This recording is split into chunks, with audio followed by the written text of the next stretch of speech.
बिस्मिल्लाहिर्रहमानिर्रहीम। Dear students, अस्सलाम वालेकुम। क्या हाल है आपके?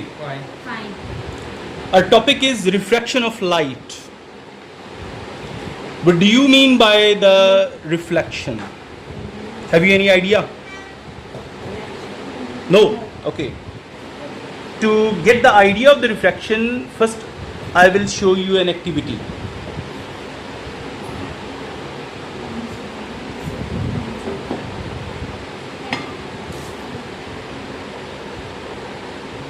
Okay.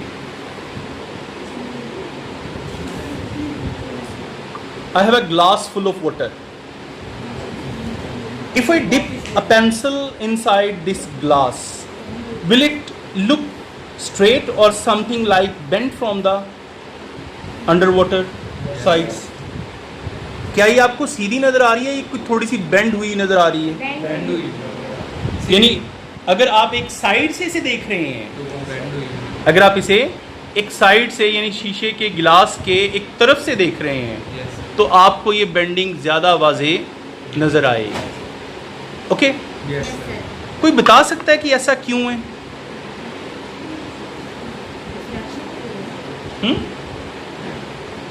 असल में मैं इसको यूँ टेढ़ा करना चाह रहा हूँ, लेकिन टेढ़ा करूँगा तो पानी गिर जाएगा। ठीक है? Yes. तो ज़रा थोड़ा सा आपको अगर विजुअलाइज हो रहा है ये चीज़, अगर आप इस साइड से देख रहे हैं तो नज़र आ रहा है यहाँ से बेंड हुई हुई।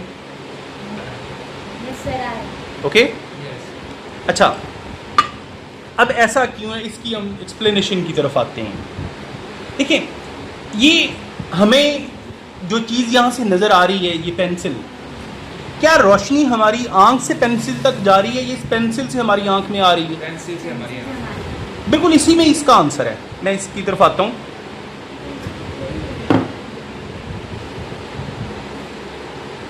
सुनिए, एक्टिविटी में हमने क्या लिया? एक गिलास लिया, उसमें पानी भरा और पेंसिल डिप की। ठीक है? पेंसिल जो है वो नीचे से हमें थोड़ा सा बेंड हुई नजर आए। अब जरा सुनिए कि ऐसा क्यों है। फर्ज करो हम इसे इधर से देख रहे हैं। हम इस पेंसिल को दो तरह से देख रहे हैं, एक सीधा एयर से, यानी इसके जो यानी पानी से बाहर वाले हिस्से हैं वहां से जो ये आ रही है ना, इसका इमेज वो हवा से गुजर के आ रहा है। ठीक है? हवा में जो स्पीड ऑफ लाइट है ना, वो 3 मल्टीप्लाई बाय 10 रेज़ पर 8 मीटर पर सेकेंड है। हवा में स्पीड ऑफ लाइट कितनी है? 3 मल्टीप्लाई बाय 10 रेज़ पर 8 मीटर पर सेकेंड। अच्छा, अब यहाँ से जो इमेजेस आ रहे हैं वो पहले वाटर से गुजर रहे हैं। वाटर में जो स्पीड ऑफ लाइट है ना, 2.3 मल्टीप्लाई बाय 10 रेज़ पर 8 मीटर पर सेकेंड है। ओके? अच्छा, पानी के साथ में यहाँ पे एक और भी वॉल है, वो ग्लास वॉल है। वो क्या है? Glass wall. तो speed of light in glass is 2.0 multiply by 10 raise पर 8 मीटर पर सेकेंड। अब ना, ये स्पीड ऑफ लाइट हवा में है। ओके? ये वाटर में है और ये क्या है? ग्लास में, शीशे में। क्या हुआ यहाँ पे? इस इमेज ने सबसे पहले ट्रैवल किया वाटर में से, जहाँ उसकी स्पीड स्लो है। फिर इसने ग्लास वॉल से ट्रैवल किया जहाँ पे और स्लो है। ये मीडियम, दो मीडियम से गुजर के आ रही है। Yes. Medium number 1 water, medium number 2 glass, फिर ये आई किसमें? मीडियम नंबर 3 में। तो जहां उसकी स्पीड क्या है? सबसे ज़्यादा, जिसकी वजह से इसका जो पाथ है वो थोड़ा सा क्या हो जाएगा? बेंड हो जाएगा। This bending of the path after striking और entering into the other medium is called refraction. यानी जो लाइट रेज, ये बेसिकली ये जो मैंने एरोज बनाए ये लाइट के हैं। जो लाइट रेज है ना, वो 3 मीडियम में से गुजर के आ रही है। कौन सा medium? Number 1 water, medium number Glass. 2 glass, medium number 3 air. Due to difference of the speeds in all these mediums, we will observe a bending of these rays. Okay? Yes. अब मैं इससे रिफ्रैक्शन की definition की तरफ जाना चाहूँगा.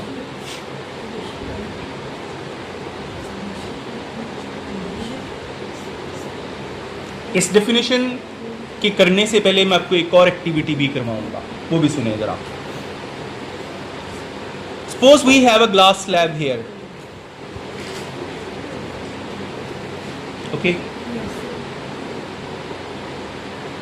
A monochromatic light which strikes the face AB of the glass. So what is monochromatic? Okay, monochromatic. Mono का मतलब होता है सिंगल. Yes. क्रोमेटिक निकला है क्रोम से, और क्रोम का मतलब होता है कलर. Yes.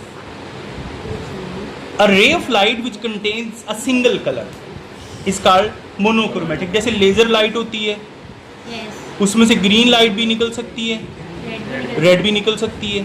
Yes. इसलिए जिसमें एक कलर की लाइट निकल रही हो ना, उसे क्या बोलते हैं? मोनोक्रोमेटिक. Yes. क्योंकि हम वाइट लाइट अगर हम उसकी बीम बनाएं तो वो फैल जाती है, क्योंकि ये रोशनी जो है सूरज से आ रही है, ये वाइट लाइट है. इसमें 7 के 7 कलर्स होते हैं. उतनी उसकी ऑब्जर्वेंस हम नहीं कर सकते इनके बेंडिंग कितनी हुई. इसलिए हम मोनोक्रोमेटिक लाइट का इस्तेमाल करते हैं ताकि ऑब्जर्व हो जाए कि किधर को वो बेंड हो रही है. ओके. Yes. अच्छा, अब ये जो आपके पास रे है, इसको हम नाम दे रहे हैं जी यू वी का. यू, ये पॉइंट ऑफ इंसिडेंस है. The ray of light is moving from air to glass. हवा से किस में जा रही है? Glass. Glass. ये एक रेयर मीडियम है. Air is a rare medium वो होता है जिसकी डेंसिटी लो हो, लेस डेंस मीडियम. ओके. क्योंकि आप हवा में ही अपना हाथ आसानी से यू मूव कर सकते हैं, लेकिन पानी में मूव करें तो आपको ज़्यादा फोर्स लगानी पड़ेगी, Yes. और रेत में मूव करें तो आपको बहुत ज़्यादा, यानी सॉलिड में तो आप समझने मूवमेंट होती ही नहीं है. Yes. Yes, sir. ओके. तो जो जिसमें मूवमेंट सबसे इजी होगी वो रेयर मीडियम कहलाएगा, यानी जिसकी डेंसिटी लेस होगी, लो होगी. Yes, sir. ओके. Yes. अच्छा, अब ये आ किस में रही है? ग्लास में, which is a denser medium. अब देखिए, एक हाई स्पीड वाले मीडियम से वो एक लोवेस्ट स्पीड वाले मीडियम में एंटर हो रही है, Yes, sir. तो क्या उसे रुकावट का सामना ना करना पड़ेगा? करना पड़ेगा. जब उसको रेजिस्टेंस मिल रही है इस मीडियम से, तो उसका पाथ क्या हो जाएगा? बेंड हो जाएगा. Yes, sir. ओके. Yes. अच्छा, जब ये इसके फेस CD को स्ट्राइक करेगी, इसके बाद इसने बाहर आना है. Yes. ये एक डेंसर मीडियम से दोबारा किस में आ रही है? रेयर मीडियम में. It will again bend. Yes. Okay. Yes. तो ये कहलाती है आने वाली रे, जिसे कहते हैं इंसिडेंट रे. ये जो बाहर निकलने वाली रे है उसे कहते हैं इमर्जेंट रे. इमर्ज का मतलब ना निकलना, Yes. इमर्जेंट बाहर निकलने वाली. ओके. Yes. ये अंदर को मुड़ी है. जो अंदर को मुड़ने वाली रे है उसे कहेंगे रिफ्रैक्टेड रे. Refracted, Refracted. एल नहीं है, आर है. Yes. Refracted. क्योंकि जो रिफ्रैक्शन और रिफ्लेक्शन है ना, वो दो मुख्तलिफ सिस्टम्स हैं. ज़रा आपको मैं वो भी बता पाऊँ कि ये तकरीबन एक ट्रांसपेरेंट मीडियम है, आप इसके आर पार देख सकते हैं. Yes. Yes. जितने भी ट्रांसपेरेंट मीडियम्स होते हैं उनमें होती है रिफ्रैक्शन. Reflection. रिफ्रैक्शन आर वाली जो हम डिस्कस कर रहे हैं. Yes. Yes, sir. ठीक है. लेकिन अगर आपके पास कोई आईने जैसा कोई चीज़ है, कोई शाइनी मटेरियल है, जैसे अभी मेरे पास जो अवेलेबल थोड़ा सा शाइनी स्मूथ सरफेस है वो ये वाली है. देखिए, अगर इसके ऊपर कोई चीज़ लगेगी तो इसके आर पार नहीं जा पाएगी. ये ओपैक है, इसमें हम आर पार नहीं देख सकते. Yes. sir. Yes. इधर से अगर हम लाइट गुजारते हैं तो ये इधर को निकल जाएगी. इसमें होगी रिफ्लेक्शन. Yes, sir. क्या होगी? Reflection. So opaque bodies produce reflection. Yes, sir. They bounce the light rays. वो लाइट रेज को क्या करते हैं? Bounce. लेकिन जो ट्रांसपेरेंट होते हैं वो लाइट रेज को अपने अंदर से गुजार के मोड़ते हैं. Yes, sir. यानी जो ट्रांसपेरेंट है लाइट को गुजार के क्या करते हैं, मोड़ते हैं. Bend कर. ओके. Yes. Yes. रिफ्रैक्शन और रिफ्लेक्शन की समझ आ गई आपको? Yes. Yes. इसलिए ये भी ध्यान में रखना है कि हम रिफ्रैक्शन को डिस्कस कर रहे हैं. रिफ्लेक्शन जो है वो शाइनी चीज़ों से रिलेटेड है. Yes. Shiny and opaque. Okay. Okay बेटा. Yes. Yes. अच्छा, अब सुनिए ज़रा. अगर हम यहाँ पे नॉर्मल ड्रॉ करते हैं, नॉर्मल का मतलब है फेस ए बी के ऊपर परपेंडिकुलर, Yes. ये वाला Yes. N prime. तो फिर ये वाला जो एंगल है ना, जो इंसिडेंट रे और नॉर्मल के दरमियान बनेगा, इसे एंगल ऑफ इंसिडेंस कहा जाएगा. Yes. ओके. Yes. और ये वाला जो एंगल जो रिफ्रैक्टेड रे और नॉर्मल के दरमियान बनेगा ना, इसे कहेंगे एंगल ऑफ रिफ्रैक्शन. ये इस केस में एंगल ऑफ इंसिडेंस और एंगल ऑफ रिफ्रैक्शन इक्वल नहीं. नहीं होंगे, क्योंकि ये छोटा है, ये क्या है, बड़ा. ओके. Yes. अच्छा, अब हम डिफाइन कर लें. Yes. ओके, सुन लें ज़रा फिर. The process of bending of light as it passes from one medium to another is called refraction. क्या बोला? It's a process of bending of light As it passes when it passes from one medium to another. to other medium. लेकिन इसके लिए condition एक ज़रूरी है, वो क्या है कि both mediums should be the transparent mediums. दोनों मीडियम क्या होने चाहिए? ट्रांसपेरेंट. मैं रिपीट कर रहा हूँ. The process of bending of light as it passes from one medium to the Another. Another is called refraction. Refraction. Okay. Yes. Yes, sir. आगे हम इसके लॉज की तरफ आते हैं. लॉज का पॉइंट भी बिल्कुल हमने पीछे जो पढ़ा था वो रिफ्लेक्शन जैसा ही है. Yes. देखें, incident ray, refracted ray and the normal at the point of incidence. Normal at the point of Incident. Incidence का पॉइंट है V, will all lie in the same plane. ये सारे के सारे एक ही प्लेन में मौजूद होंगे.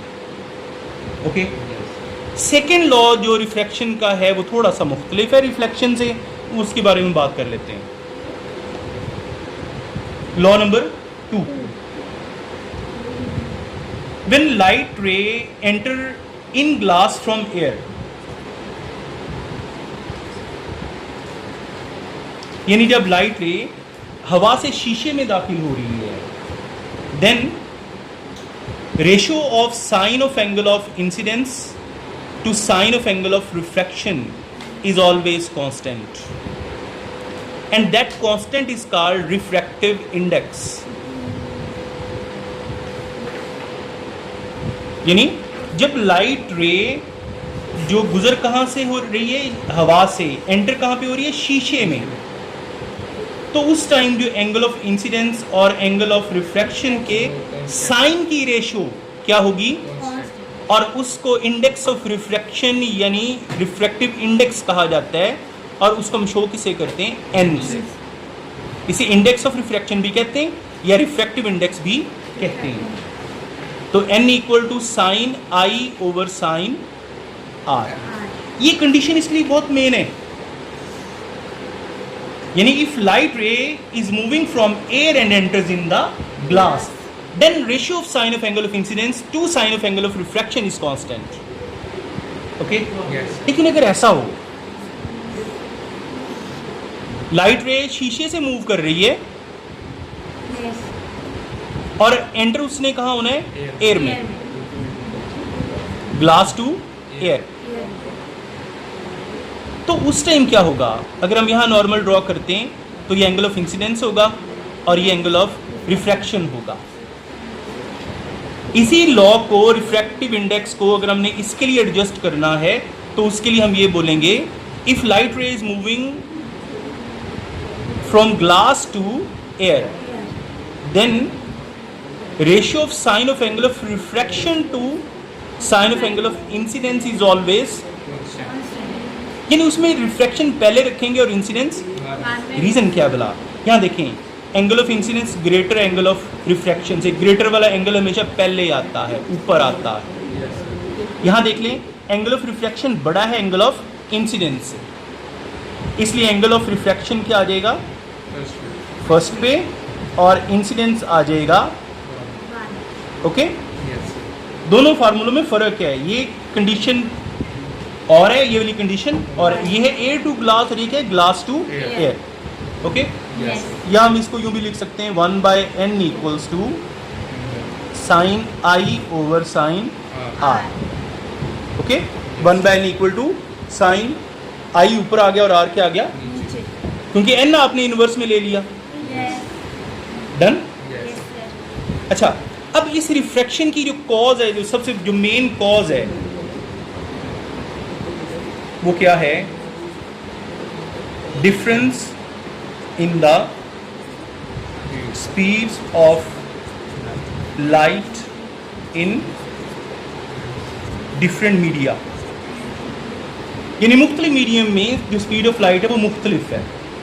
अभी मैंने जो सबसे पहला जो एक्टिविटी आपको यही समझाई थी कि स्पीड ऑफ लाइट हवा में सबसे ज़्यादा है, तो ये जल्दी पहुंच गया इसका इमेज, Yes, sir. देखिए ये जल्दी पहुंच गया इतने पोर्शन का इमेज, इसका इमेज पहले बन गया, और ये हल्का सा लेट पहुंचा, Yes. बेंड होके पहुंचा, तो इसका इमेज हमारी आंख में थोड़ा सा लेट बना, जिसकी वजह से चीज़ हमें सीधी के बजाय क्या होगी, बेंड होती हुई नजर आई, ओके। Yes, sir. तो स्पीड ऑफ लाइट हवा में सबसे ज़्यादा, पानी में उससे उससे कम, कम, ग्लास में ग्लास में उससे सबसे कम, ओके। Yes, sir. तो स्पीड ऑफ लाइट के हवाले से रिफ्रैक्टिव इंडेक्स निकालने का जो हमारे पास फार्मूला है ना, वह है n equal to c by v. C कहलाता है speed of light in air, और वी कहलाता है Speed of light. In other medium, क्योंकि ट्रांसपेरेंट मीडियम इस्तेमाल करते हैं, वाटर भी इस्तेमाल करते हैं, Yes, sir. ग्लास भी इस्तेमाल करते हैं, डायमंड भी इस्तेमाल करते हैं, इसलिए जो भी दूसरा मीडियम होगा वो नीचे आएगा। उसकी रीज़न क्या है कि सी किसी भी दूसरे मीडियम की निस्बत ज़्यादा होगी, c will be greater than speed of any other medium. Is it okay? Yes, Yes, sir. sir. समझ आ गई प्रॉपर? Yes, sir. अच्छा, ये जो लॉ हमने यहाँ पे डिस्कस किया ना, इसका एक और नाम भी है जिसे हम बोलते हैं स्नेल्स लॉ। Snell's law. क्या नाम देते हैं इसे? Snell's law. क्योंकि एक डच फिजिस्ट था विल्बर्ट स्नेल, उसने दिया था। ओके बेटा, Yes, sir. तो आज हमने रिफ्रैक्शन को डिस्कस किया कि यहाँ बेंडिंग क्यों होती है, Yes. ये ग्लास स्लैब का एक्सपेरिमेंट किया, Yes, Yes, sir. sir. इसकी मदद से इंसिडेंट, रिफ्रैक्टेड और इमर्जेंट रेस को डिस्कस किया। Yes, sir. Yes. फिर इसकी मदद से हमने प्रोसेस ऑफ बेंडिंग यानी उसकी रिफ्रैक्शन की डेफिनेशन बनाई। Yes, sir. फिर स्नेल्स लॉ डिस्कस किया दो कंडीशंस के साथ। Yes, sir. Yes. Then at the end we had discussed that the cause of refraction is the difference in the speed of light in different media. Medium. Okay? Yes. कोई सवाल इन सब के बारे में है तो करें। No. Done? Yes. Is it clear? Yes, sir. Karachi जाके ये तो नहीं क्योंकि मुझे समझ नहीं आई। No. अरे कराची रहती नहीं है। चले, अब तो दीपालपुर है, फिर सही। इंशाल्लाह अगले लेक्चर में मुलाकात होगी बच्चा पार्टी। अल्लाह हाफिज़।